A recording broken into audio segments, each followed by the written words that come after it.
Right, any boys? Hello, everybody, and welcome to the Celtic Unrestricted View podcast. My name is Ryan Clifford. Well, it's a Sunday View podcast. A massive week leading up to next Sunday. Again, we all know it's a Glasgow derby. Big match. I would say it's going to take over most of the week as usual. But I think this is a massive game for both teams' season. Joining me in this episode is Barry. Barry's back on, and JP as well. Obviously, Barry, back on again, mate, after a few weeks off. How's things, mate? And obviously looking forward to the match next weekend.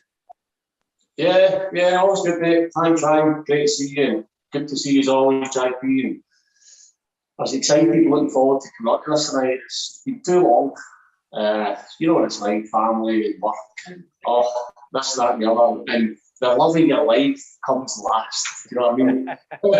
It shouldn't be that way, but I'm glad to be here tonight.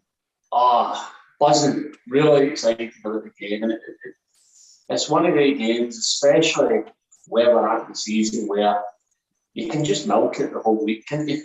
Like, it's a Celtic week. Every day this week is a day closer to the big game.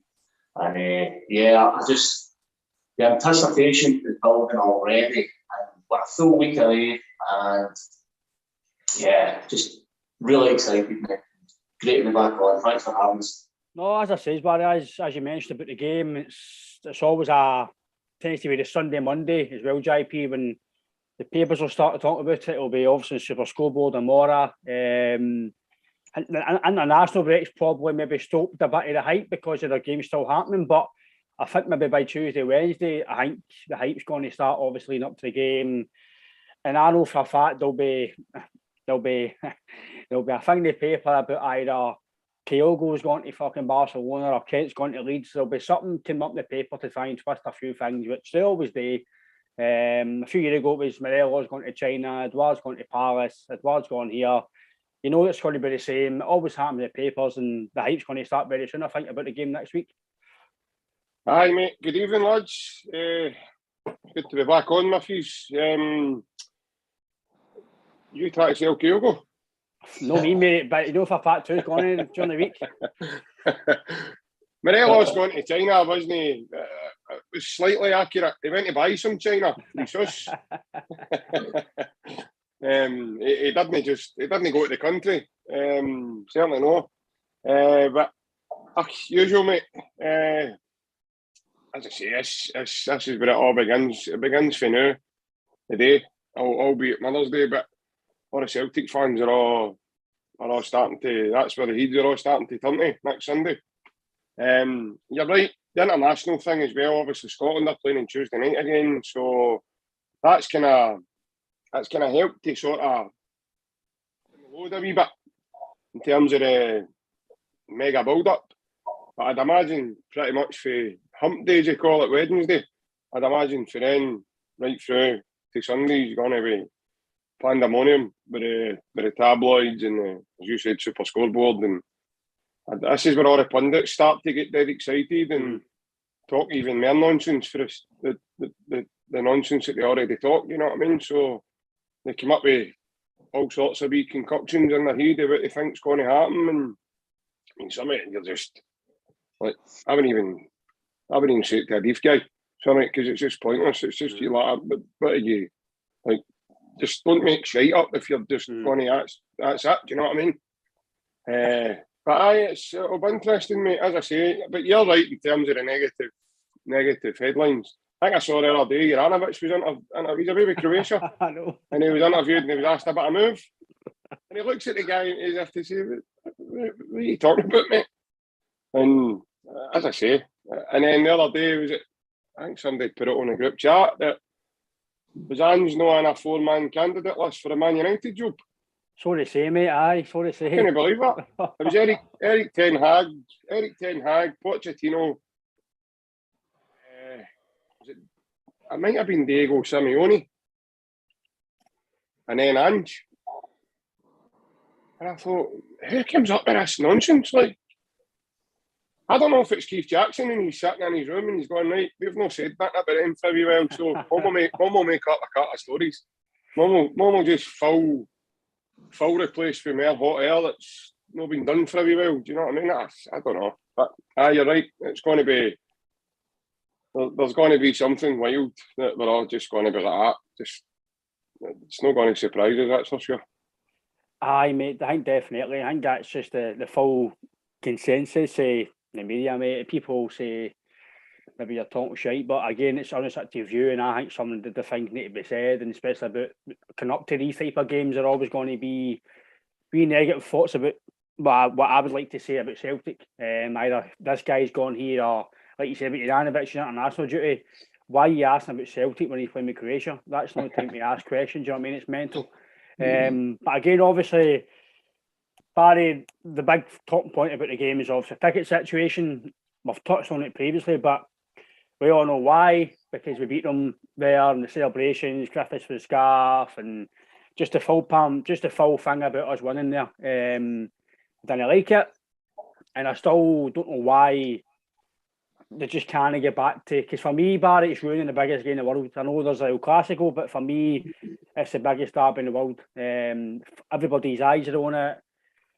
It's a bit of hate. It's all hatred. It's all religion. It's a bit of nastiness about the game, and obviously, me personally, I just wish people would go to the game, have your banter, have your hatred for 90 minutes, and get home. But we all know in Glasgow there's some minority that can't happen, so it's always going to be a massive game in that aspect as well. But we all know why it gets stopped. They won't admit it, but I just wish that the 800 fans would just get back to the 10,000, like John Hartson says before. Says either it's no tickets or the full 8,000, 10,000. Because let's be fair, it's not a spectacle either when you've no got that there. That's what makes a derby. And again, it's like we've seen when the previous game when we beat them 3-0. I think either way would have won the game. Doesn't matter how many they had, but the 60,000 under the lights and the darkness at Celtic Park, it did to the advantage, because as soon as I walked in anyway the stadium, mate, I sensed the game was won. For me, it was as soon as it was kick-off, the game is won. And I still think because we've been through that, I think, going into next Sunday, I don't think that's going to impact us at all, because I believe that we're far better as a team now, even when we were then and we played them the first game of the season. I agree with everything you said, mate. I think the ticket situation is a bit of a scandal. I mean, like Hartson came out and said what we're all thinking, didn't he? It's, well, you can't have your cake and eat it. It's either the allocation that we're familiar with, we're used to, or nothing. And you've got to remember, this is a rivalry. This is what we've got. We've got a rivalry. And that means two teams, two sets of fans. And that's how it should be. We've had this rivalry for a long, long, long time. And sometimes the other team are on the ascendancy. More often than not, it's us that's on the ascendancy. And each team has to eat humble pie if that's the case. We've had to do it ourselves in the past as fans. There's been times where it's not went our way. But we've not turned around and, targeted the other team. And yeah, it's just petty. It's really petty. But in regard to the game, and the build-up to it, the lead-up to it, it's Ange Postecoglou, if he's come into Celtic, has faced, can you remember any manager in recent times having to overcome as much adversity in terms of he came here on his own, he had to rebuild an entire squad, he had all that injury setbacks, lots of different things, and he's never made an excuse for it. I love that about him. I love the fact that he's quite single-minded with his team, he's single-minded with the goal, and he doesn't use anything to excuse it. And it'll be the same on Sunday. The fact that the fan situation, he's not going to let that distract us from what we're there to do. We're there to do a job, and I'm certain that will be the mindset that he'll have and that this team will have. The same mindset they've had the full season. We've got a goal, we've got an objective, and let's just go and get it done. I think JP has a good point that Barry says, mate, that obviously for me, the rebuild just about done. I did say for January, whatever happened for January, it was his team, it was his squad. If he lost the league, then it was on him and the squad at that point, obviously before then. But I think it took to January, and even then, let's be fair, realistically, he still needs another 1 day or two to get probably his full team in, right? I understand that, but when you're on tap as well, the new kind of 4 points for the goal difference as it stands. If we would lose the league now, you just need to admit, you know what, we're not good enough. That's the way I would see it. January I would go, right, it's a rebuild, but now I think because you were ahead, if you were to go behind, and like Barry says, what he's came through, I don't think he would make an excuse. But as just fans, you're thinking, right, well, 3 points, kind of 4 if you include the goal difference. But I just think what Barry says, it's very, very true, mate. No matter the situation, either injuries, suspensions, referees, media questions, any scrutiny comes under, it doesn't bat an eyelid. It's like, what? It's other managers, Neil Lennon, would have just been doing the fucking media's throat and gave him a headline. Ange, someone, even the players are not really coming out and talking. You're Jackie Marcus saying, I think we're the better team out of everyone else, but I say it on this, we've all says it. I've no qualms with my players thinking they're better, thinking they're this, because if you don't think you're better, you're not going to get anywhere. So everything that I think Barry says there and what Angie's been through and even Jackie Marcus says, I think it all leads to us being a far better team than us potentially doing very well to the rest of the season. Absolutely, mate. He's not a guy that minces his words. He's not a guy that makes it, as we've said, he makes excuses. I think the way he handles himself, right, Brian, I called you Barry there. I think he handles himself well, because it casts your memory back to when we get beat to Midtjylland, and the guy says to him, I think the guy's a BBC reporter, and Ange looks as if he's sitting in a departure lounge in an airport, and he says to him, tonight's result was a catastrophe. And he went, I think you're pretty grooving there with your language, mate. Like, and he says, well, is it no? Celtic should be getting to the Champions League, should they? Should they know? And Ange says, well, it depends on what perspective you look at it, because he came in and I tell you what, see we'd have made the Champions League with that squad, the way it was then, as bare thin as what it was, then he would have been a god. He already is. I mean, I'm not saying he's no, but in the eyes of a lot of the Celtic fans. But to even get so close to, don't forget, a team like Midtjylland, who have been together a good few years, they're well into their cycle. So we saw it with Bodo Glimt as well. In terms of our naivety showed through, because we're a relatively new team, just sort of put together our 2 transfer windows. So to come in, he had to, Barry mentioned it briefly, he had to take on the responsibility of being a Celtic manager, but then that entailed of, you then carry the can for what we all saw last year. Last year was totally devastating for us all, we knew that, right? And I've said that a million times, mate. Everything that could have went wrong for us did go wrong for us last season, in terms of just everything that happened. I mean, you would never have, when we won 9 in a row, we were 13 points ahead, and the way they get beat it, the big push with Hamilton. Well, let's be fair, so, mate, we all know that as much as COVID's been horrendous for a lot of people, it kept St. Gerrard on a job, in my opinion. That's because see if COVID didn't, see if that didn't happen, because we were due to play them. My daughter was going to be born on the 15th of March 2020, and we were due to play them. She was born. She got into that game, if you remember, they were just half the back of Hamilton beating them at Ibrox. They were just half the back of Bayer Leverkusen beating them. I think it was like 4-0 through the other 2 games. Totally scalped. We were in right good form getting into that. I'd imagine that would have never been one of the ones, your pants down, your bum severely spanked. You were looking at it doing there again with that Celtic team coming, and they were falling apart. COVID saved him for having to go and start cashing gyros, because that's exactly what would have happened. He'd have been on the job centre looking for a new job. And then obviously COVID happened, and then we waited a long time, remember? Because we waited a long time to get back to playing football. Mm-hmm. And I'm not going to make excuses, right? It was one shit show after another. There's loads of noise at the beginning of the season. It started with Lee Griffiths came back unfit. Then he never got took to France. Then the press made that a big, massive story. Then it led to them asking Lennon difficult questions, and Lennon was getting annoyed with him, and you could see he was getting annoyed with him. So then it started Lennon. Who beat us? Was it Fenwick Varos that beat us? And he came out and he went, there's players came to me saying they're wanting away.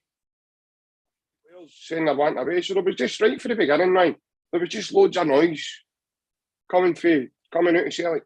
It just wasn't nice to see. But it was nice to see for them across the bar because they were just going about their business. And as much as we were bad, we weren't really that good either. It made to look good with how bad we really were. Mm. And then there was signings made that just never happened. Just for one reason or another, it just never happened. And then obviously Anne just had to come in right after all that. Ibrox last season, mate, and we were humiliated in the Scottish Cup. They took 4 off us. And I remember watching that day, and you had Sorrow playing at right centre back again. And I'm going, what is going on here, man? What is happening? A guy like Jermaine Defoe comes off the bench and scores against you. William Defoe.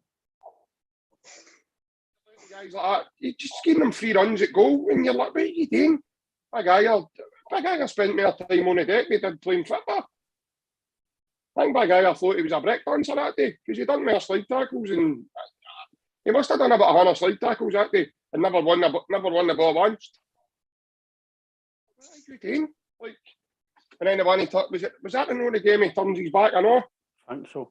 See the hang. I'm sure was it enough? Just, everything just went wrong, and I see for me, like McGregor and Beaton, and they were all part of that squad, right? Got to remember that.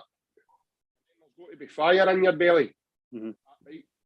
Got to remember that. And if I was McGregor, I'd be like, listen, they were laughing at us last season, and they never gave us a hope this season when they were 6 points ahead of us. They were slagging us. They were saying this. They were saying that. Is that right?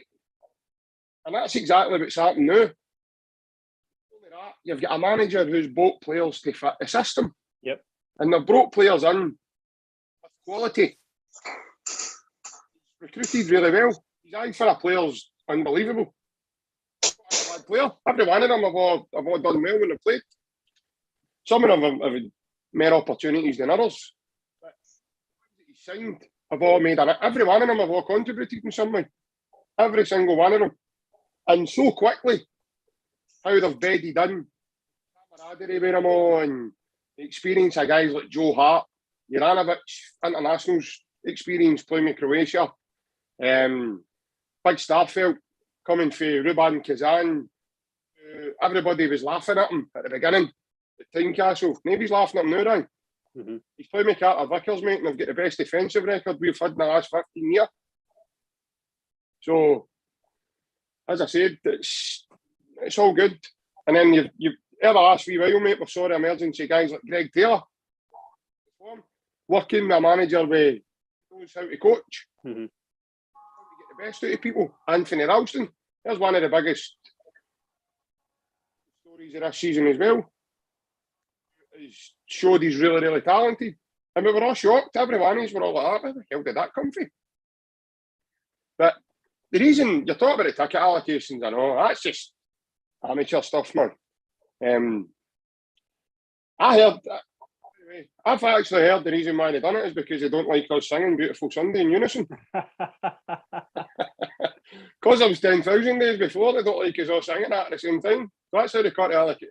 No, but they didn't like us partying. And the players do that wee hang at the end of the game. Win, lose or draw, they get to their fans and they clap their fans. And if they win, they obviously do that wee the dance and they didn't like it. And some of their fans were still in the stadium, and I think that's what was happening. They were going to the Rangers forums and they were moaning about this, that, and that thing. They've obviously, but it's their choice. Same it did this. we never asked them to do it. So, but you're right, they've ruined the guys on both ends, mate, who have been going to football through years and years and years. And now they can't go. Now they can't go to that fixture now because there's limited tickets available for the away end. But in terms of this game coming, I personally think you'd need to be about your tree to even consider paying the money that they're charging, £52. Yep. And the fact that you're going to be going there to get bags of all sorts flung at you, mate. That wouldn't be a nice experience for anybody. I love football, mate, but I wouldn't go to a stadium where I know it's coming from all angles because it's going to be above you, it's beside you. No thanks. I wouldn't pay 52. If I wanted to do that, mate, I could just get my veins to do that out the back garden and fling mud on me and all sorts of me for nothing. I wouldn't need to pay 52 quid for it. Do you know what I mean? I know. So it's for that aspect, I think it's a shambles. Because I don't know if any of you know, but I was talking to a taxi driver actually the other day, and he was saying, I think he's a Rangers fan, that's a brand new, to be fair. Just talking about the game and all that, and he asked, "Would you think this ticket?" And he says, "Look, mate, I know it's a shambles and most days day, but it's just the way it is, you know." And he says, "I says, mate, what actually happens with these fans now? Where do they go after the game?" He says, "I think what happens now is, pal," he says, "I think it's all cornered off. The buses are there. If you get a bus, your bus is there, and that's it. I think you just walk into the bus, and that's it. I don't think anybody sees anybody else. I think it's just cornered off, right?" And I think we spoke about JP as well, Barry. I don't know if you think the same, Barry, but see if this is going to continue for years to come, right? Surely the 800 fans, whoever it is, or if it's 1,600, whatever they make it, right? Surely Celtic should provide transport for Celtic Park, transport to the game, escorts, whatever, transport into the stadium, everything all cornered off, because see when we watch a game, the stewards are fucking. The stewards are right, but it's not. I don't care what he says, right? You're right next to the fans. The stewards are probably not giving a fuck because they're probably Rangers fans. They're not giving a fuck. I genuinely believe that if they're going to continue to do this, there should be no accommodation, but the fans should be accommodated where, let's be fair, you're going to a derby match, you might get fucking, let's be fair, people fight. It happens, right? No matter, you might not see it as much anymore, but there's bits where we all see it. It's football. It happens in these games. We don't like it, but it happens. Surely Celtic should maybe provide transport, but I don't know if that would ever happen. I don't know, Barry, but it's just something I think maybe could happen. Well, I think you're right. I mean, I'm with JP in the respect that it wouldn't be for me. I wouldn't be putting myself in that situation, especially with the circumstances around it. Oh, you can't come in. Oh, I knew you can't come in, but we're only letting a small amount of these in. It just wouldn't be for me. But in terms of, I agree that the club should take responsibility and put things in position to safeguard the fans. No doubt about that. I mean, it shouldn't be something they're obligated to do. The club should want to do that.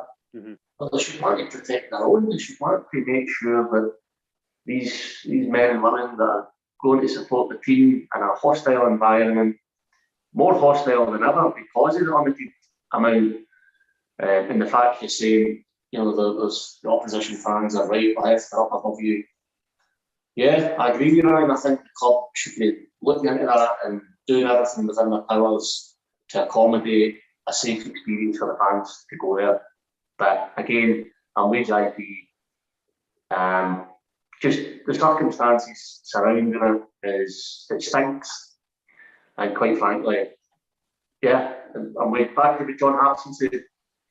Give us the allocated amount, what we're used to, what we're entitled to, and we can get things back to actually being a rivalry. Sorry, just before you say it, Ryan, I just want to come in there, but Barry was talking about tickets here. Mm-hmm. Shocking as well for Celtic.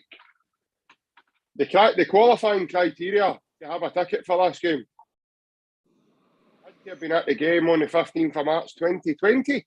Aye, that's right. This is 2022, pal. Mm. So how is that fair in terms of other fans? Like, even just if we're talking to guys that wanted to go to the game, right? How is that also fair for they guys to have a chance of getting to that fixture if they wanted to go? But it's all the same ones that were there before. How is that fair? understand that. I can't fathom out how they must have just been like that. We drew pencils to come up with that answer. Do you know what I mean? Like, how did Celtic work that out? Like, I just thought, for me, I don't get that. I'm baffled by that, mate. Nah, I'm the same, mate. I don't know how they've came about with. Let's be fair, there's some situations with tickets as well at Celtic Park and away games that are. I'm all for. I know I've got a season about myself, but I'm all for the guys who go to away games all the time.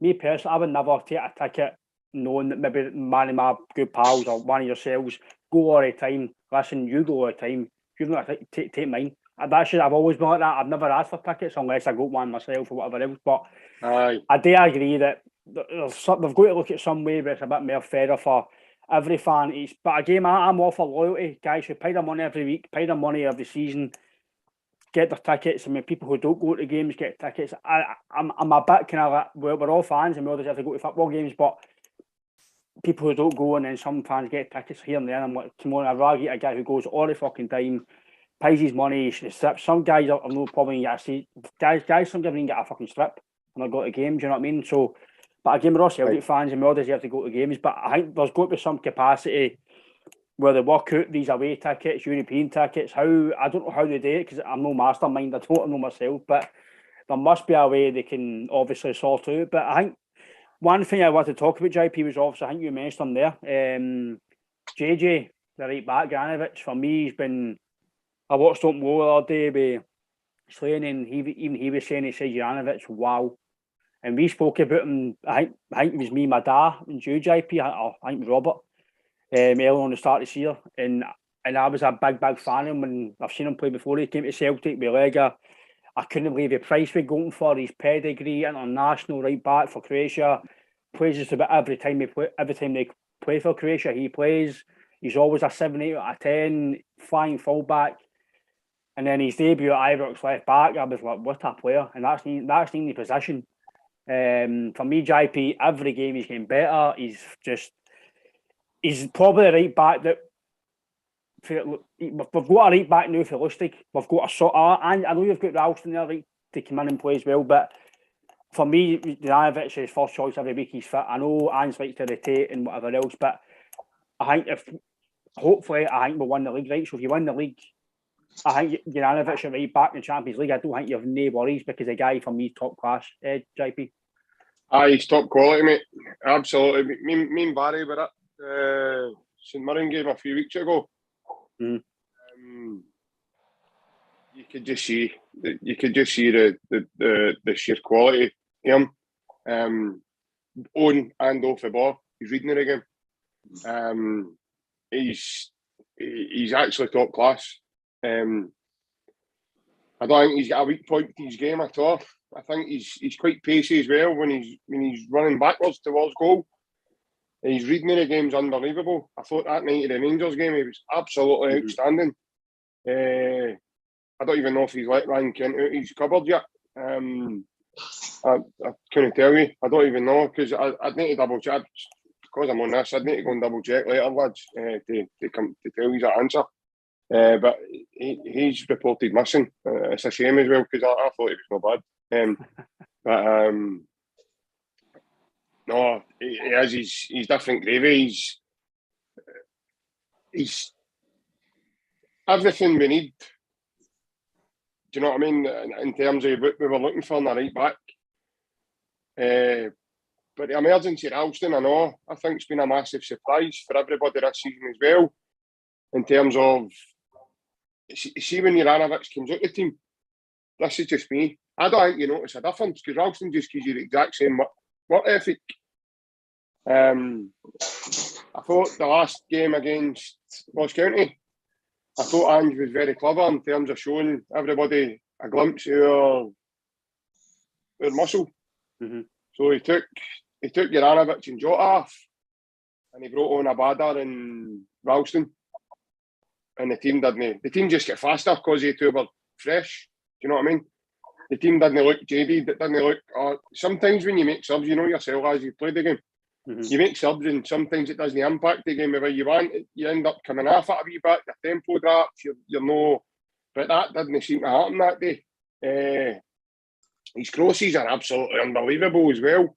I just wish Big Giacomakis would read some more of them, and he's looking for the ball into feet a lot of the times, whereas the crosses go high.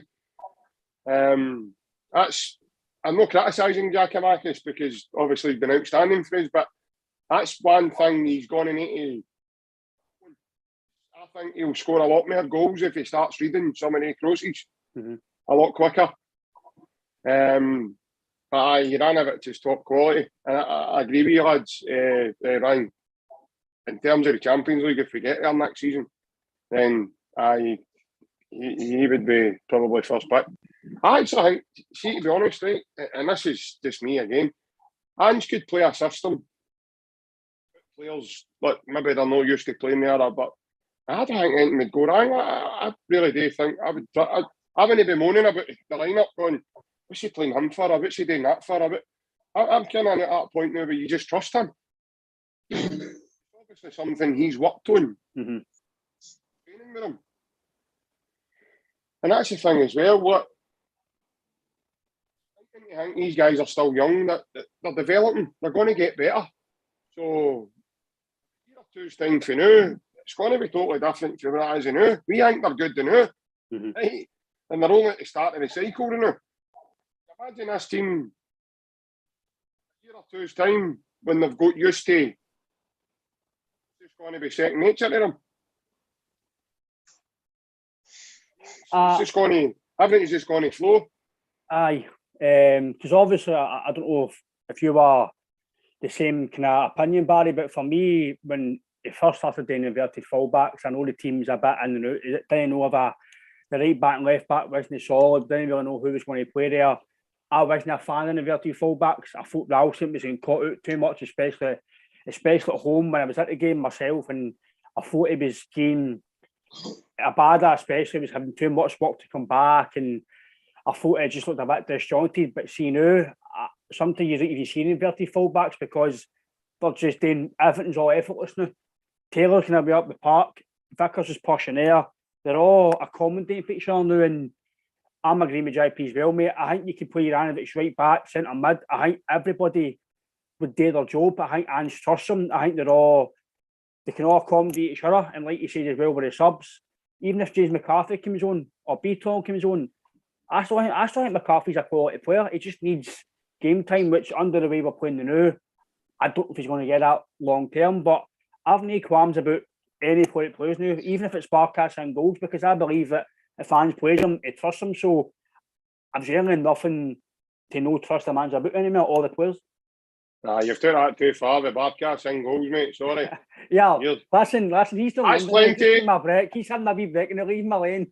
Well, Jack and Victor invented it and still game. That's plenty. Aye. Watch his space. Big Barkas is the one in the old game next. Yeah, but Barry, come with Barkas will be Rob Green in the season with a trophy like that. You behave yourself, you're live and you're saying a word Old Firm. That's not going to go down to a lot of the punters. Who says that? Barry Illinois is at Old Firm game. That's a bad word. That's a bad word, mate. Who are you? Juranovic, I mean, we've spoke that much, haven't we, about Kyogo, Jota, Hatate. These guys have really been at the front of our minds, but Juranovic has been exceptional. And like Ryan had mentioned about him being a 7 or an 8, I think. He's one of these players that your heart's never in your mouth. You're never nervous, whether it's defensively or going forward. He's just one of these guys that that's the right thing at the right time. The signing of a real quality player is that, they're decision making. And he just seems to have an abundance in his confidence. The guy, he's, the last game with Kent, who I think is still undercovered by the way, you just saw that he was fit for him. He enjoyed it. He seems to be one of the guys as well. Just the higher the stakes, the bigger the fixture, the more that he performs. But I think like, just to pick up something you were speaking about in terms of how Greg Taylor's playing, how Ralston's playing, and the fact that Ange's got the best out of these guys. Beaton's another one. because he made a contribution to the team this season. Ange is the first guy. I can't remember him ever playing in the number 6 position under Lennon or Rodgers. If he played it in Stadium, the guys seem to use him more as a centre back when required. But Big Ange just put him in his natural position. He's gave him clear directions. And we've seen the best of him. Beaton has been really important in some of the games. I think just the squad in general. I mean, we've coped with Kyogo for so long now. And the big man up top's coming and done a job. Neither scored goals. We've adapted. And again, we spoke about this in a previous pod. When you've got a system and a way of playing, and it's non-negotiable, and everybody knows their roles, it means that people can come in into their position, and they don't need to put their own spin on it. They know exactly what's required for them. And you see that in that Celtic team. You see order. You see order. You see focus. You see everybody on the same wavelength. And it's all been to Ange because it's been his recruitment. The players that he's brought in. And still, I mean, I talk to a lot of Celtic fans, and we have the same conversation. You couldn't leak enough praise on him for his recruitment. The sheer volume of players that he's brought in, and the very fact that every one of them has made a contribution. Some of them massive. So, yeah, it's all good, isn't it? It's all like good. Juranovic, man, what a find. And I hadn't seen him before, Ryan. I know you'd said you'd watched him previously, but I'd seen his CV. And I was shocked that we had got him for the fee that they got him from it. Aye, that's a big thing for me, mate. It's for the first time since Rodgers getting guys like Sinclair and that, and we've actually proper value for money. Even Kyogo, $4.5 million, man, that's fucking pennies to what he's probably worth now. Juranovic, $2.5 million, 2.75, I think roughly when it was. Even Giacomakis, you've got the Greek striker for $2.5 million. You've got the Croatian right back for roughly the amount of same money. You've got maybe Portugal's up and coming younger wonder kid for on loan. We might get him for $6 million. You've got 3 or 4 Japanese superstars for less than 10 million or whatever it is. It's just you've got former England number 1, who probably could still do a job for England at 34, 33 for £1 million. It's just the recruitment's been amazing. But obviously you touched on Kyogo, Barry, JP. Obviously, it's going to be a big thing. Is he going to be fit? We've heard him and Julian and some guys, even Bongali, played in the bounce game. Well, no, it is true. We've seen it on Twitter, but we did hear that there's a bounce game getting played. These guys will, even Bongali, if he is here, I know the move to Russia's met behind me because of it's been happening at the moment in the world. Even though he's back in the squad, I know he might not play, but it's another option if need be, if they get injuries, suspensions, whatever else. So these guys will all need to be, as Anne says, fit and part of the squad. But for me, I think the big build-up will be about who's going to play up front and who's going to play out wide. Will it be Abada, Jota, Forrest, Maeda? It's going to be, I think that will be the to and fro, JP, but it's going to be who's going to be. I think Ange's probably already knows his team for next week. I don't think it's going to be a question, but for me, I want to, if Kyogo's fit, fans will say throw him in. For me, as much as he's been massive for us, I don't think you can throw a guy in right away personally. I don't think you can tap Giacomakis. The guy's been superb. Maeda, for the last 3 or 4 performances, I don't think he can get trapped. I know Abada's been superb, but Jota, for me, the other day against Ross County was frightening. Apart from maybe an injury or two, I don't see the team changing much personally. I just can't see that Ange want to change it too much. But again, we've seen curveballs in football before, mate. He could full Kyogo in and change a full system. But I think for me, as long as Giacomakis is playing, then I think for me, I'll be happy because the big man's been superb. And we all know already, JP, that the pundits and media have already started to say that Jackie Marcus will be the perfect for Goldson and Alander and Bargain. Wait a minute, did you not see the last fucking game?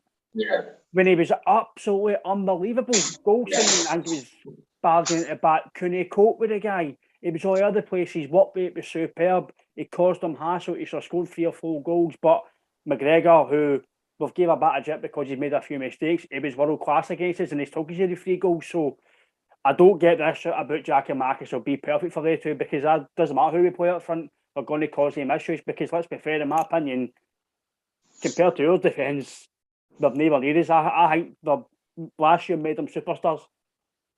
Definitely. I said that earlier on there.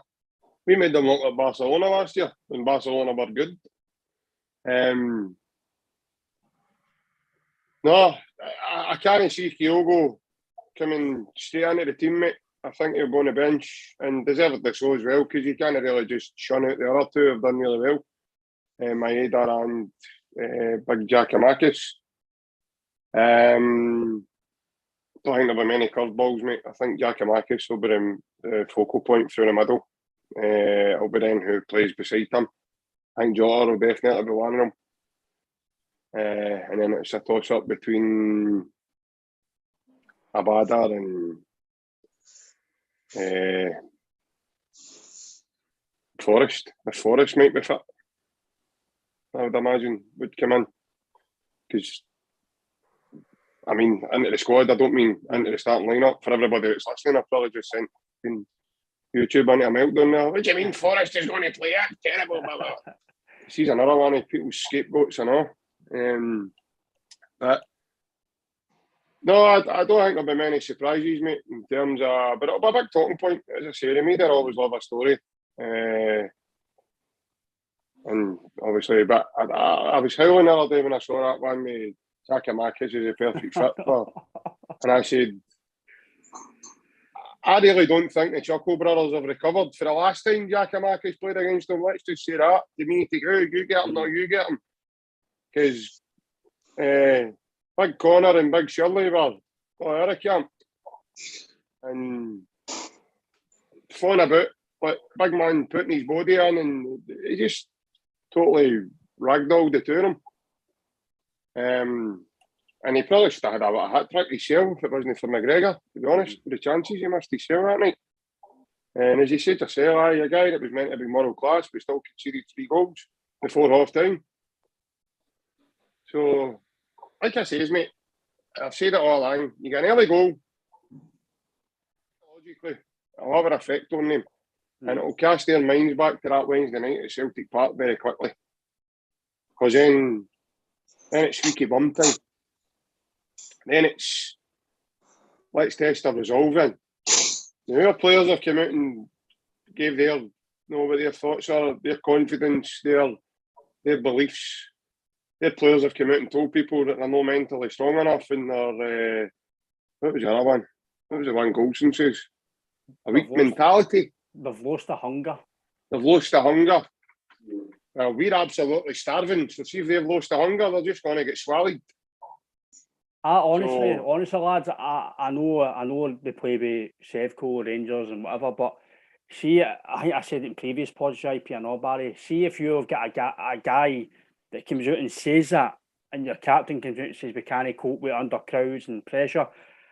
I know they won the league last year, right? So they won the league so they can cope with some pressure, right? But how can you come out and say that and still have a place in the team, Barry? Because see, for me, I think me and JP spoke about it. If I was playing amateur 21s, whatever, and a guy in my team says that, I'm not going to say I would put him against a wall. But what the fuck are you talking about saying that to the fucking media? What are you doing? Because again, it's putting headlines out in the press. It's similar to what Giacomakis, if he said it in a positive way, imagine walking into a dressing room after getting beat a Scottish Cup game, amateur level. By the way, boys, I know we won the Scottish Cup last year, but I think a few have lost the hunger. See, for me as a fan, Barry, and JP, that's scary to know that's the guy that's leading you into a fucking title charge. Well, Barry will tell you, me and him have played in football teams together through the years, and mate, you could tell him or not, mate. I remember some of your dressing rooms, Barry. Can you imagine when the boys came in to my baby, something like that, mate? He'd have been booted up and down the length of the dressing room. Aye, well, we've been queuing up, weren't Definitely. we? That's the one that got me about 10 times. We've been right at the front. Well, listen, the thing is, this is a guy, Brian, that's running to his contract.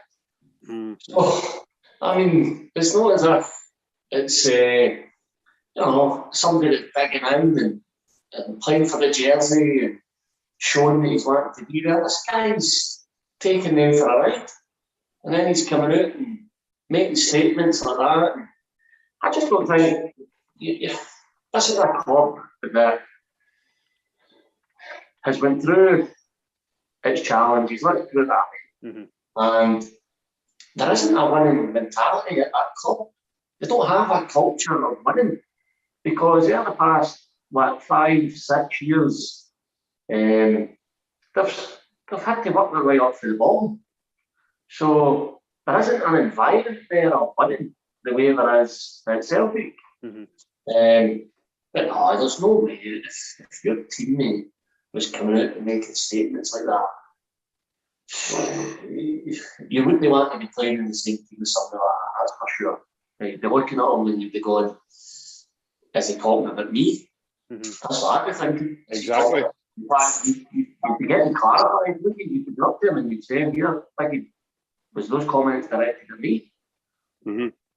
See the thing as well, for me, I'm sure, I don't know if you've ever heard it before, but I'm sure it was Gordon Strachan that made a wee funny thing about Samaras. And he was like, you Greek prick, I wouldn't want you in my fucking trenches. Imagine having a guy, JP, that's saying that, and a wobbly in the trenches, going for the league titles, going for cups. And listen, I'm not saying that the guys, it might have been a miscomment, right? It might have been a thing that he was under pressure, they lost the game or whatever, like, I don't know, right? But to come out with that at this level of football, how can you believe in him that he's going to be so professional and so hunger, desire to go and win trophies at a club when you come out with that? It's, for me, I'm not saying, listen, we could lose the league and then this can come back and shit in our faces, but you can only speak for what you've seen at the time and what you hear at the time. And for me, if I was like you said, if I was not a guy with that team, I'd be like, mate, get your fucking track and fuck off, because I'm not playing with a guy that's going to come out and know what to win for the team. I'm not saying what to win, but their attitude is a losing mentality. Come out and saying, we've won one trophy at a fuck knows fucking 5, 6, 7 year, whatever, and then we've lost the hunger. Celtic are fucking. This just proves, JP, for me, I think Barry, you agree. Celtic get criticised for just a one more trebles, or we all know a decision that Hampton made in it when Dyer was out a treble. Trebles are hard than every fucking winning leagues, winning football games is hard. I mean, fucking winning trebles, right? Celtic have won 3, they've won 4. They could be doing a 5th, right? In the space of how many fucking years, right? That for me, the mentality that we have got. I know we lost the league last year, we won nothing, but to come back right away, win the first trophy, and then you've got guys in the media and pundits saying Celtic have not got winners. Beaton, McGregor, fucking everybody's Forest. You've got fucking Joe Hart. You know what I mean? The team's full of winners. For me, JP, it's just. I thought he just won the league in Japan before he came here. Maeda's won the Japan league. What else do you need to say? No, I know, mate. And let's not be hard. Don't start digging out Big Samaras. Look at the job he's done with Big Giacomakis. Come on, he's a personal trainer. Come on. And just in case you missed that, Barry, this was a few podcasts ago, mate, when there was a guy, you were at the game with me, mate, and obviously he wasn't here that night, thankfully, otherwise you would have your own experiences to tell the rest. There's a guy who sits behind me, and this is a nonsense he spouts. So we were playing Hibs earlier in the season, and he shouted, "When Samaras coming on?" Oh. So the week later, shocking. The week after that, he asked where Dembele was. And then the game after that, again, he went, "Aye, sorry about that one. I heard them talking to you guys. Sorry about that one, lads. I just found out Big Samaras is actually back at Celtic. He's a personal trainer of Big Giacomakis." As if Giacomakis isn't doing his own training with the team. He's just away training himself. Like, you're just like, oh, no, man. He's paying a £30 an hour. Aye, £30 an hour and a 200 sleeve of flags. Because Big Sammy was a heavy smoker, wasn't he? Aye, so he was. But No, I mean, it's total madness. Like, I says it there, if one of my teammates was to say that to me, he'd have been booted up and down the training park, or he'd have been booted up and down the dressing room, and that would have been his last day. And you've been generous here to say get your trackie and get to. I'd have sent him out in scants. You're not even getting your trackie. Get out. Simple as that. Like, beat it. Just phone a taxi. Till you run into the house and get money off your mammy and pay it when you get there, and you can just sit that whole ride with your boxer shorts, your diddy. You know what I mean? Sitting there saying you've got a weak mentality and you're lost to hunger. Who, as Barry says, who are you talking to? Who was that directed at? Mm-hmm.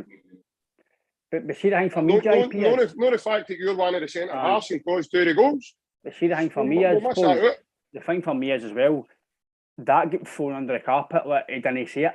But see, as soon as Celtic say something, it's Jackie Mackey said that, Barry, and it was boom, fucking headlines. Jackie Mackey says Celtic or this, Celtic, and you're like, but I don't bother it anymore because it doesn't surprise me, Barry, when all this fucking comes out in the papers, because you know it's going to happen. No, I don't pay too much attention to it. I like the way Ange's dealt with it all season. He's been really on the ball when it comes to the media. I think they know now to be very, very careful with the questions that they're asking him, because he just doesn't suffer fools lightly, does he? But see, just going back to, you were talking a wee bit there about the starting lineup for next week, and it's the front three for me, I wonder, because Forrest has performed okay recently, but Jota is a certainty to play. I think Giakoumakis is a certainty to play. So there's only really one opposition I'll figure out. It's either Forrest, Abada, and Maida. And I've just got a feeling that he's going to go with Maida. I think it'll be Maida in the left. Jota will probably play in the right. And I think he'll have big Giakoumakis through the middle. I mean, that's what I think he'll go with. That's not what I'm saying I would go with. I'm saying that's what I think he'll pick. I'm the same, mate, as you. It'd be a toss-up between Abada and Maeda, but I think, but Barry, JP, I think it will be that front three, personally, in my opinion. I think it'll be Joe Hart in goals, Greg Taylor at left back, Greg Taylor at right back, Greg Taylor at centre half, Greg Taylor at centre. Because he covers that much ground. He runs about like a maniac, he covers that much ground now. No, I think Taylor will be right back, Juranovic's right. Taylor at left back, Juranovic's at right back.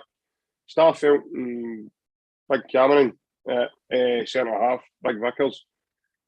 McGregor, Catty, O'Reilly, I think will be his midfield. I think Jota right wing, Maeda on the left, and Big Giakoumakis through the middle. And then I think he'll swap it on the 65th minute of the game. There's my prediction.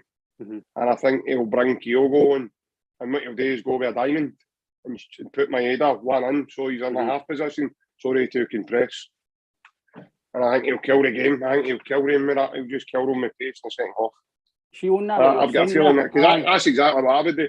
See what you're saying there. I think Barry, I think what JP says it just shows you what we can do with Kyogo, Maeda, Giakoumakis. There's so many formations in diamonds, 4-4-2s, 4-3-3s. There's so much options you can play the guys to accommodate them to maybe play 3 or 4 in the squad. And last year you basically had Ayeti, because I know you had Edward and he scored a lot of goals, but it was Edward and Ayeti. It was a toss-up really between the two of them. But now you've got 4 or 5 guys you can play along that line, and it's a good headache to have for fans. It's fuck, who does he play?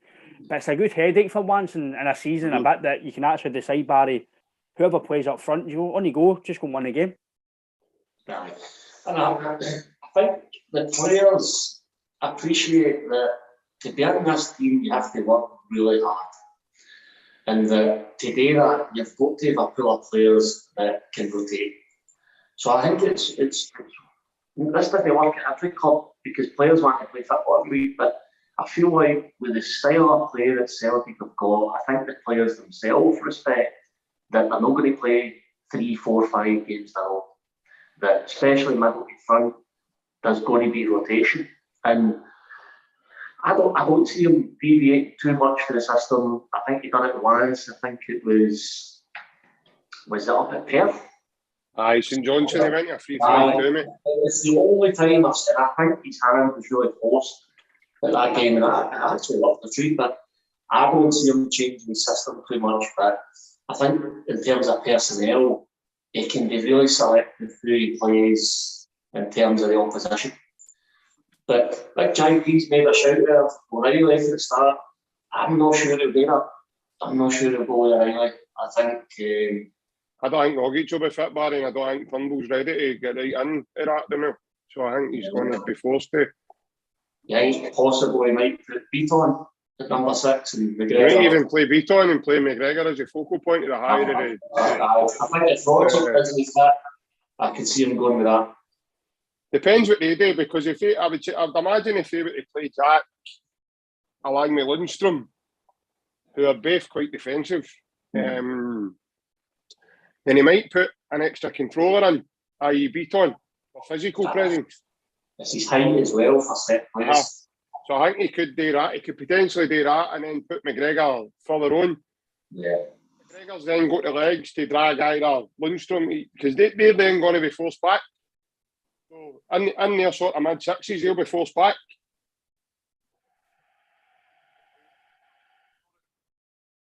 Counter transition.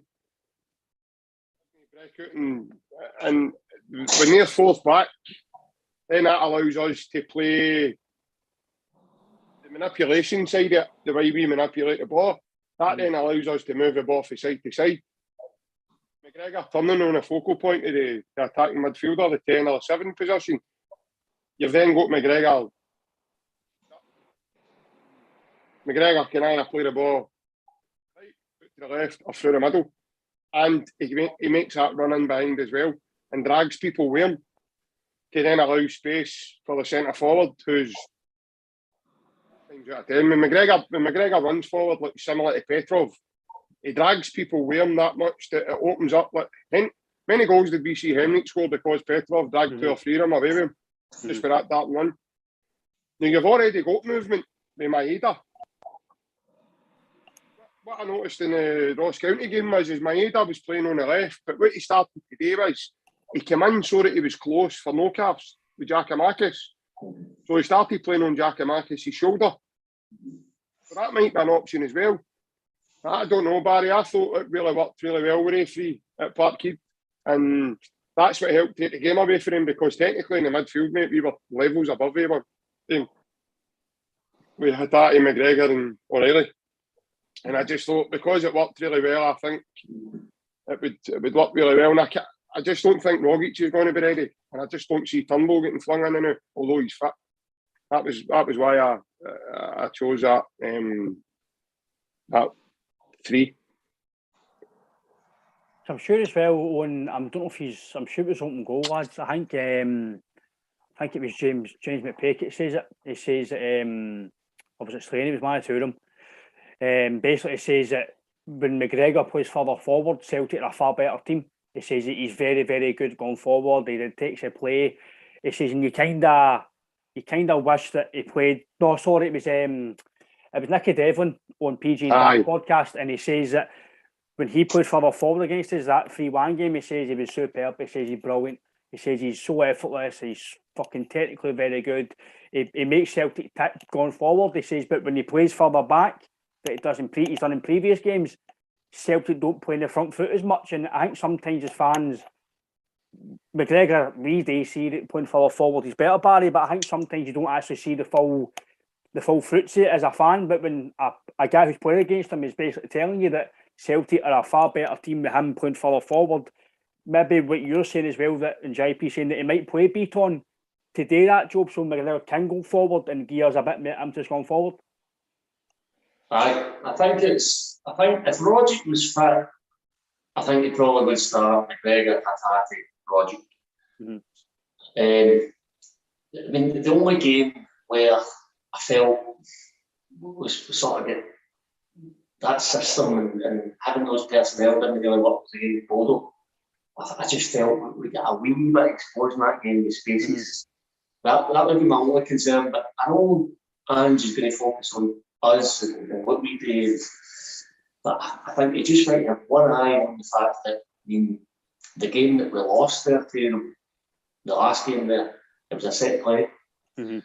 And if you put Beaton on the team, it just gives you that wee bit more insurance for set plays, not just defensively, but when we get our own set plays as well, gives you an edge. And you're right, Callum McGregor as an offensive player is outstanding. And it's his ability to play those V1-2s in the right places, and he's got a fantastic engine. Like, it's overlooked at times. This is a guy, he's at the peak fitness, and he can do it for 90 minutes. Get yourself into the box, get yourself back. Who knows? I mean, JP could be right. He might just go with the exact same midfield, so comprehensive park. But Jerusalem, I think it was yourself, Ryan, said that earlier. No matter what team he goes with, no matter what players he picks, I've got absolute trust that he picked the right team. I think as well, what Barry said there, JP, that no matter obviously who you play, I think we've seen it on Twitter, we've seen it on newspapers and whatever. They're kind of a wee bit, I don't care what anybody says, they're a wee bit fine here now against us now. I think maybe the first game, they thought, that's us, we'll go and win the league now. I think that game at 3-0 at Parkhead, and the way we've been playing and the way they've been playing recently, getting silly decisions, and Dundee, they were hopeless. I know Dundee were hopeless, but they're grind. Fair enough, champions, they make a Champions League grinding victories out, but there's only so long where you can scrape by, and eventually you need to start playing well, because teams will take advantage of that. And I said, JP, that as well, I have said to you, mate, that the only way I see Celtic no winning any game of football at the end of the season is if we have an absolute disastrous fucking game. And we've not really had, apart from maybe the 2 Bodo games, and even then I wouldn't say I would say the Bodo away for me was a fucking embarrassing performance. Maybe 2 or 3 games and maybe 0-0 draws or whatever in the season. But I've not seen us play, I mean disastrously, disgustingly bad anytime apart from maybe the Bodo game. It's kind of come to my mind. After my JP, I can't remember us being so bad that I'm like, shit, we're not going to get anything here. Even the game against St Mirren, you're thinking, right, we'll get a goal. And I believe that if it's just say it's not for each with 10 minutes to go, I believe it'll be us that will have to get the goal in the end, because you know that their crowd's like, boo, boo, hurry up, get the ball to the park. And I think we'll just keep going. And I've got every faith that Barry says. I'd believe the fears start to kick in for him now. You see it on the forums, you see it on everywhere. For me, if you go and win this game, mate, it's just going to get even worse to the end of the season. Oh, definitely. They're starting to lash out now. They're fighting again among each other. They're a mad mental breed, man. Bed and bed action.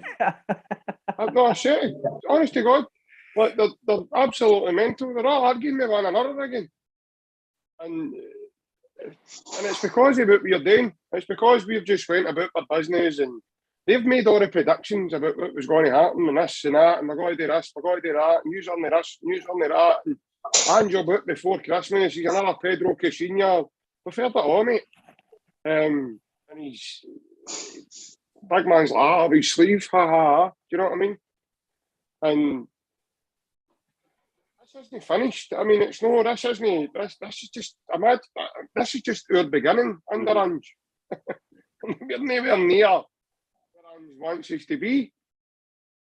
We're struggling now. Imagine what they're going to be like in a year or two's time when we're at full pelt.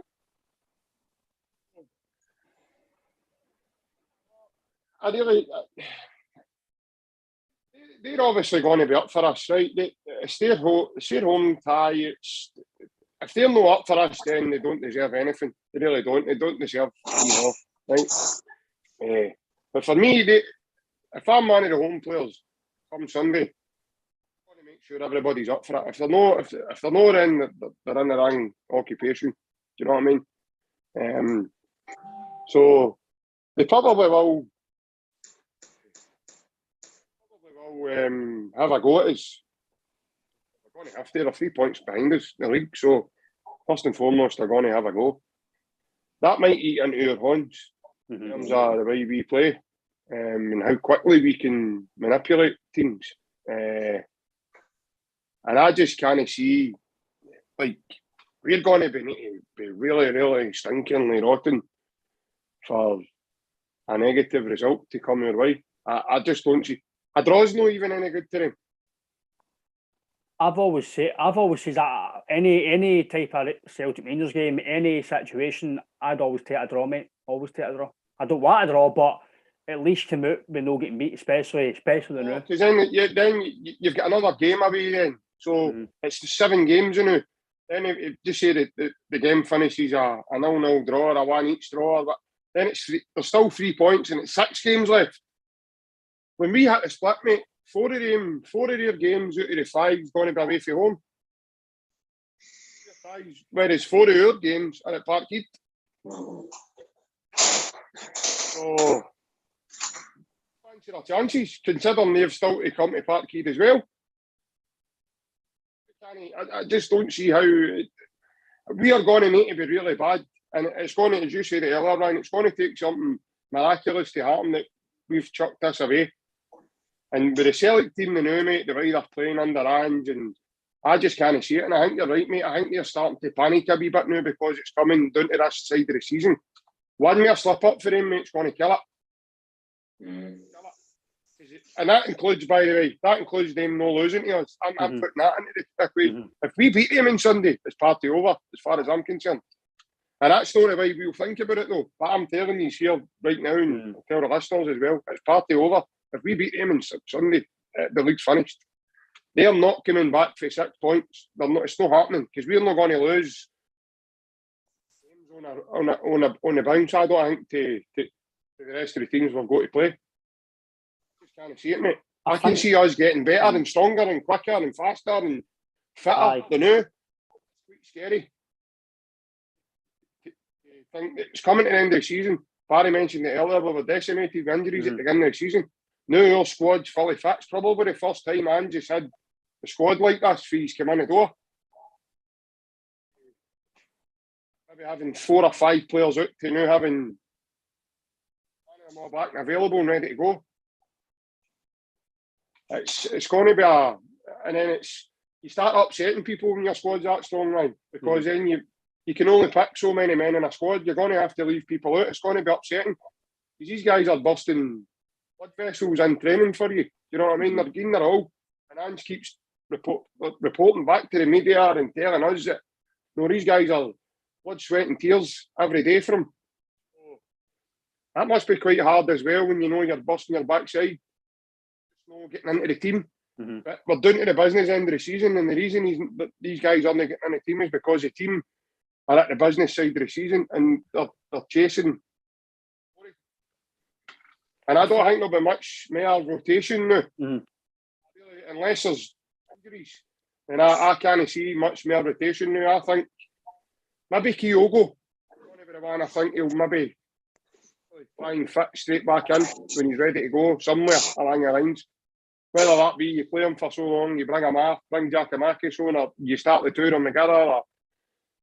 But he's the only one I think potentially walk straight back in.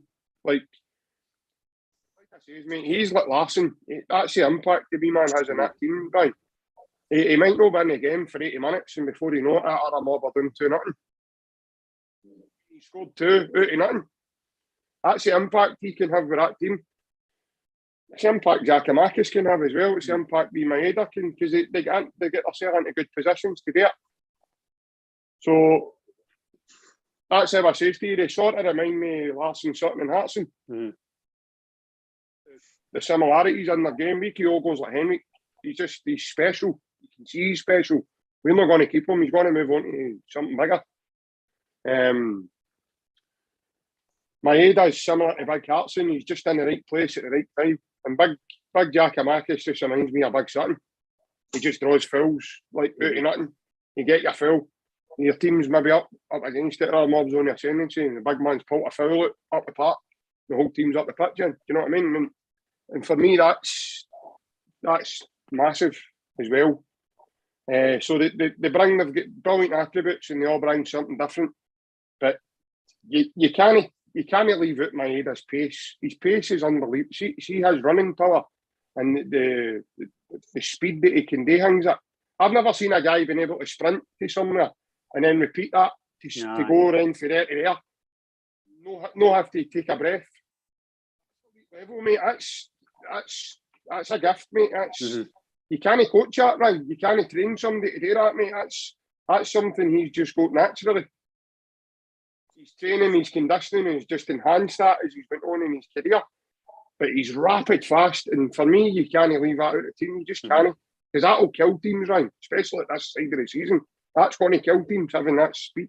And then Kyogo's speed as well, back in it as well. That'll kill teams, absolutely kill. Because if I was a centre half and I seen these two were in the lineup, and you'd be like, come on, give me a chance. Especially just say for talk's sake, you're big Craig Halkett and you're no blessed with pace, and they're coming and you, come on, man, you'd be pulling sickies and I've got caught. You'd be dummying up the lateral flow test and all that here, boss. I've got COVID. I don't like to play today. You know what I mean? You wouldn't want to play. You'd be greeting. You'd be like, no, come on, man, look who's in the team today. And that's what's happening now. The other teams are looking at their lineups going like, oh, there's Jota, oh man, there's a bladder. Oh no, there's Beaton, oh no, there's Rogic, oh no, there's O'Reilly, oh no. I'm just rhyming off names here that have showed quality throughout the season. And that's the way it is now. When have you ever had a Celtic team this strong? You remember a Celtic team, every one of these guys have all made impact so quickly that they've all made. It's frightening now, absolutely frightening. I think from Barry, for me, is that what JP says? Obviously, say you win on Sunday, you go to 6 points. Say you play the semi-final before, you play them again and you win that, right? Imagine them going to Celtic Park, out a cup, out 2 cups, 6 points behind, and you still need to play at Celtic Park where Celtic's tails are fucking up. Then might be in our final, they're maybe 17, 18 goals ahead, 6 points ahead. That could be a demolition. The way Celtic could. So, but again, I don't like to look far ahead, but I like to look at the positives and what could be. So this game on Sunday for me, it hinges on us having a fucking unbelievable end to the season. And I'm with JP. I'm not wanting to say Ray Bird's at least done, because we all know what can happen. We seen Miguelovic fucking 12, 15 points clear and they lost the league. So I know these things, football's a mental time, but for me, if we go 6 points ahead, maybe 7, including the goal difference, it's going to, like JP says, what I've said, Barry, I think it's going to take an absolute unbelievably shit fucking 3 or 4 games for us to lose the league. And for me, I've said now, if we lose the league now, I would be sick, even before this game on Sunday. Considering how we've got to where we are and the way we're playing, I would be genuinely sick if I lost it, because I'm like, if this is a losing league now, what we got to do to win the league next year? Do you know what I mean? That's where you go to think. But I've every confidence in the team on Sunday and winning maybe a treble. Again, if we look at the positives, if we win a treble this year, Barry, you've got to think exactly what the fuck went wrong last year, because how the fuck can you do it again, basically next year? It just shows you again. A brand new team. What Andrew's building here, Barry's, it could be very, very, very special. Yeah, I mean, if you think about what could be, man, that's exciting, isn't it? I mean, the chance of doing another treble, for the position that we were in last year, and the club was destroyed, the relationship between the fans and the club was really at a low. We couldn't see, and then with the disappointment of Eddie Howe, I think most of us were backing that now, and then we got a guy in who, no disrespect to Ange, but we all had to go to Google to get an idea who this guy was.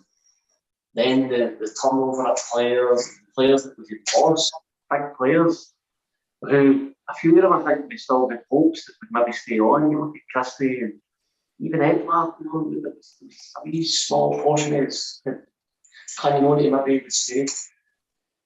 Roll the tape on to where we're at now, and we're in a position, you said yourself, Ryan, we're 3 points clear, but effectively 4 because of the goal difference. We've got a game coming up that if we win, we go 6 points clear with 6 games left. 4 of them, like JP said, are going to be at home. whereas they've got 4 of those fixtures are going to be away from home. Everything points towards a special season. And, it's in our hands. That's the remarkable thing. It's actually in our hands. We're right at the business end of the season. The treble is a possibility, and it's in our hands. It's quite astonishing. I mean, what is the euphoria going to be like on Sunday after that game if Celtic get a job done? The anticipation for the final games of the season is going to be incredible. And what would it be at the end? I think it would break them domestically. And I think we highlighted Golson's comments earlier in the season. You've got to think, if Celtic press the right buttons, and that means winning this game, there's going to be a few of them in there that on the up for this. Mm-hmm. It's going to break them. There's going to be a handful of them that's just going to look at that and go, well, that's it. It's done. And what effect's that when you have won them in the cup game, the semi-final? Yep. So for me, this game Sunday, it's massive in terms of points on the board, but psychologically, man, this should be the catalyst for us going on and winning a treble. Which honestly, if somebody had said that to us on a podcast at the start of the season, we'd have thought they were dreaming, So it's amazing. Aye, mate. I think you're right, mate. I did say at the start of this year, I still think we'd have won the league. I just think last year was a total mishap. I still thought we had the better players and the better team, but it just didn't happen for us. Which I still believe in a few years' time something will come out. I do believe somebody will say it in a podcast or something. I think something will come out eventually. But again, JP, obviously leading up to the match, which your kind of last overriding feeling leading up to the match, and hopefully a good week ahead. Aye, I'm kind of, to be honest with you, mate, apart from this podcast, I've not really actually gave it a second thought right now.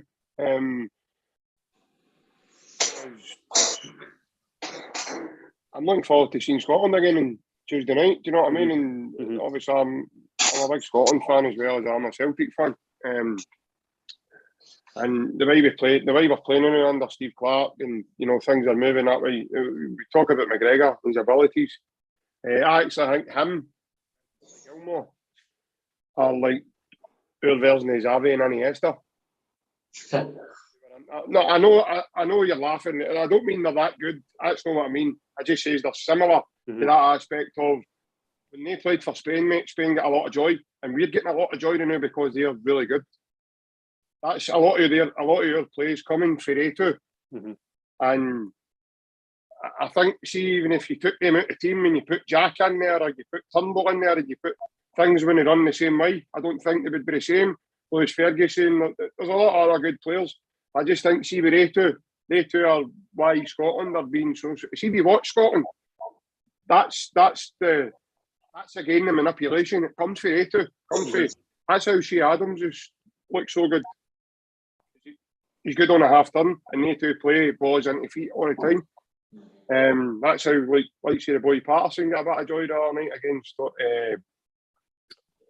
against Poland, because to go forward, because the balls were getting played in front of him and on the deck, no early tap, like other midfielders for previous years have used to do. So McGregor's got that in his locker, and all, Barry, where he can take games with a stuff for the neck, and he's a dictator sort of thing. So in terms of the game next weekend, Ryan, I'm really looking forward to it. I always do look forward to these games. It's not until maybe a day or two before it things all start coming into your head about what's going to happen. This might happen, that might happen. I can't see anything but a Celtic win, personally. Again, it's going to have to be that Celtic are really, really bad for them to overturn us. You know my feelings on them. I don't rate them. I think they're a bang average side who were made to look really good last season. They seem to have become the Livingston of the Europa League. In terms of making things difficult for teams. Is that all they can do? Because they can't outplay teams. They make it stop. They went up, but they were doing 2-1 at Ibrox against Borussia Dortmund and went to a back five. When have you ever saw a team at home go to a back five? No. And then they're getting a wee rubbery green now in terms of we hangs in games. Again, against Red Star, McGregor pulled off world-class saves. And how many times is he going to be able to continue doing it before they actually take a proper scudding off somebody? He's not always going to be that good. He's 40 now, not exactly spring chicken. So in terms of, he's not going to continue to pull them out of hat. Eventually, that side of the luck's going to run out. And the results are only looking good now because, as I said, he's playing well and he's keeping them in games and they're getting results. They wouldn't be getting results if he was can you imagine he was Barkas? Mm-hmm. They'd be lucky to make a split. Make a split in the league. Because they're bang average. They are bang average. I don't rate any of their players whatsoever. Mm-hmm. They rate them really highly and they think they're getting Dembele dollars for this one and Dembele dollars for that one and this and that. And it's just not happening. See, if they were that good, why has nobody come in and bought any of their players? Read one of the poorest seasons last season. Ryan Christie, Faraya, and Big Eddie are all away. They won the league. None of them, not one of them. You're getting mysterious bids coming for China, bids coming for here, bids coming for there. Not absolute nonsense. All that is just texting your pal in the media saying, "Here's a favour. Tell them just scare them this and let people start talking." But she owned that, what you say. I'm sure it was William, who's obviously been on the podcast. I'm sure he says he started Ryan Christie's move where I think he says something. The media asked. I'm sure William might actually even validate what I'm saying. I'm roughly what it was anyway. I think he put a question to the media. Somebody phoned him. I think it's one of his agencies or something phoned up the media and said, "Listen, ask John Hughes about Christie, how he's performing and all that." And the media says, "Oh, I've heard there's moves from him." And John Hughes is like, "Oh, come on, be surprised." He says, "Boom, that was it." You get people talking, people want to get him. Just shows you what can happen. But I'm like you, mate. I do support Scotland as well, so I do hope we get a good result. But again, Barry, as JP says, Scotland came up, Celtic could be a good week ahead for us. It's exciting, but it's plenty to look forward to. And if you're a football fan, these are the matches that you're really getting yourself hyped up for, isn't it? I'm looking forward to the Scotland match too. I think we've got some good momentum.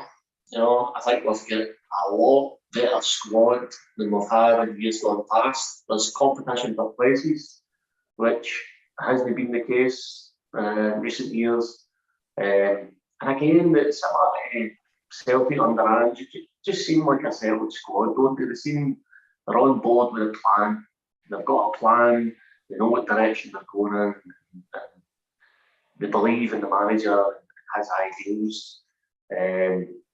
But yeah, the big one for me is definitely going to be Sunday. That's the one I'm going to be ticking off the sleeps and just with what's at stake, guys. You know what I mean? And after the pain of last year, it's just and Ryan, you said it yourself, mate. See if Celtic don't go and win this league now, I'm devastated. Mm-hmm. I am. It's going to hurt a lot, mate. So Sunday, get the job done. Don't say that to him, because he'll blame Greg Taylor. I'll blame Starfield. No, it'll be a good week, lads, definitely. I think everything we've said, mate. I think it's me personally. I like to think it's what most fans would be thinking and what we talk about, because, again, as we've said, JP Barry, it's unsubjective view, and I believe that some things need to get mentioned in certain podcasts about certain things, tickets and whatever else. And again, we probably both talk about during the week about who might be the referee and what they might do. We all know it's going to happen. But again, that's for previous pods and the week. But again, JP, Barry, enjoy your Sunday night, lads. Hail, and take care. Hail, mate.